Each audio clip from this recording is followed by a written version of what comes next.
தான் ஸ்வீட்டே பிடிக்காது. எனக்கு ஸ்வீட் பிடிக்காதுன்னு ஞாபகம் வச்சிருக்கியே. கூடவே இருக்கிற சில பேருக்கு அது புரிய மாட்டேங்குது. ஆஹா கல்யாணத்துல நாளைக்கான ப்ரோமோ பார்த்தீங்கன்னா, நம்ம மகா ஐஸ்வர்யாட்ட பேசிக்கிட்டு இருக்காங்க. நான் நடந்தது எல்லாத்தையும் என் கண்ணால பார்த்தேன். அவரு வந்து ஸ்வேதாவ ஹாஸ்பிட்டல் கூட்டிட்டு வந்திருக்காரு. சரியான கல்லூலி மங்கை அப்படின்னு பேசிட்டு இருக்காங்க.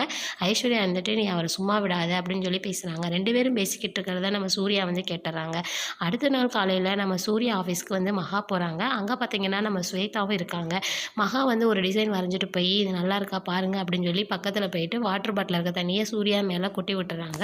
நம்ம மகா சூர்யா கிட்ட, "ரொம்ப வலி இது தொடச்சுக்கோங்க" அப்படின்னு சொல்லிட்டு ரூம்லேருந்து கிளம்பி போயிடுறாங்க. ஸ்வேதா சூர்யா கிட்ட, "உங்கள் ஒய்ஃபுக்கு உங்கள் மேலே அவ்வளோ லவ்" அப்படின்னு சொல்லி சொல்கிறாங்க. சூர்யா வந்துட்டு, "அதெல்லாம் ஒன்றும் இல்லை" அப்படின்னு சொல்லி சொல்கிறாங்க ஸ்வேதா கிட்ட. அடுத்து சூர்யாவும் ஸ்வேதாவும் வெளியில் வராங்க. அப்போ ஆஃபீஸில் வேலை பார்க்குற ஸ்டாஃப் இருந்துட்டு, "எனக்கு குழந்தை பிறந்திருக்கு, இந்தாங்க ஸ்வீட் எடுத்துக்கோங்க" அப்படின்னு சொல்லி கொடுக்குறாங்க. சூர்யா, "உனக்கு தான் ஸ்வீட்டே பிடிக்காதே" அப்படின்னு சொல்லிட்டு நம்ம ஸ்வேதா சொல்கிறாங்க.